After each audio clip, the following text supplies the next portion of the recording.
मुलांच्या डोळ्यांमध्ये सतत जे पाणी येतं त्याला लासरू म्हणू शकतो आपण आपल्या मराठी लँग्वेजमध्ये, पण त्याला म्हणतात कंजनायटल नेझो लॅक्रिमल डक्ट ऑब्स्ट्रक्शन म्हणजे CNLDO. जन्मतः पाण्याची नळी जी ड्रेन करते ती ब्लॉक होणं.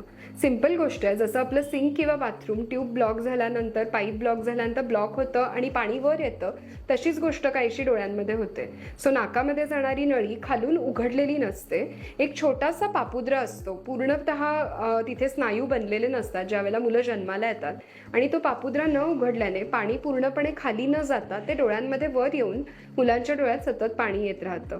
साधारण 9 महिन्यापर्यंत ह्याच्यावर खूप सोप्या पद्धतीने उपचार करता येतात.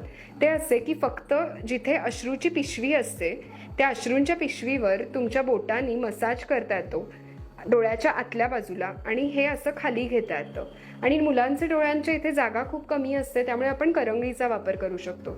मसाज ॲक्युरेटली कसा करायचा हे तुमचे लहान मुलांचे स्पेशलिस्ट, पीडियाट्रिशियन किंवा डोळ्यांचे डॉक्टर तुम्हाला सांगू शकतात. त्याची ॲक्युरेट पद्धत समजून घेतल्याशिवाय मसाज करू नका. दुसरी ट्रीटमेंट म्हणजे डॉक्टर्स तुम्हाला, डोळ्यांचे डॉक्टर्स अँटीबायोटिक ऑइंटमेंट्स किंवा ड्रॉप प्रिस्क्राईब करतात लहान मुलांसाठी. यांनी तुर्तास तरी थोडे दिवस हा प्रॉब्लेम कमी होऊ शकतो.